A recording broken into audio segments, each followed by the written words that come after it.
குற்றவாளியை கைது செய்யாமல் பாதுகாத்து வருகிறது திராவிட மாடக்கம். அஜித்குமார் கொலையில் முக்கிய குற்றவாளியான நிகிதாவை ஏன் இவ்வளவு நாள் கைது செய்யவில்லை? அப்போ உங்களுக்கும் அவர்களுக்கும் என்ன தொடர்பு? பொய்ப்புகார் கொடுப்பதே தவறு. நகை தொலைந்து விட்டது என்று, திருடினார் என்று பொய்ப்புகார் கொடுத்து அவர் உயிரை பழி வாங்கிவிட்டார். இவரை இன்னும் விட்டு வைக்கலாமா? இது ஒரு அரசா?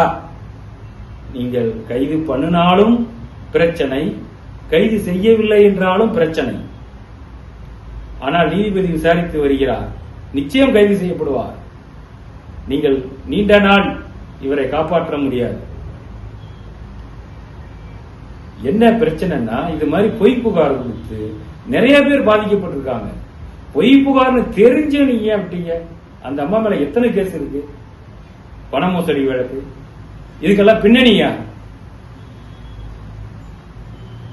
இதை உடனடியாக தமிழக அரசு உங்களை கைது செய்ய வேண்டும். இவெல்லாம் ஒரு பொம்பளையா? சிவகாசி சேலட்சுமின்னு ஒரு அம்மா இருந்தது, அந்த அம்மாவோட ரெக்கார்டை இவங்க தூக்கி அடிச்சிட்டாங்க. இத மூஞ்சா பாரியா எப்படி இருக்குன்னு.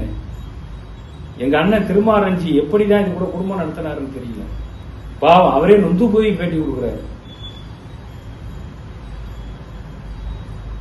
கைது செய்யாத மர்மம் என்ன?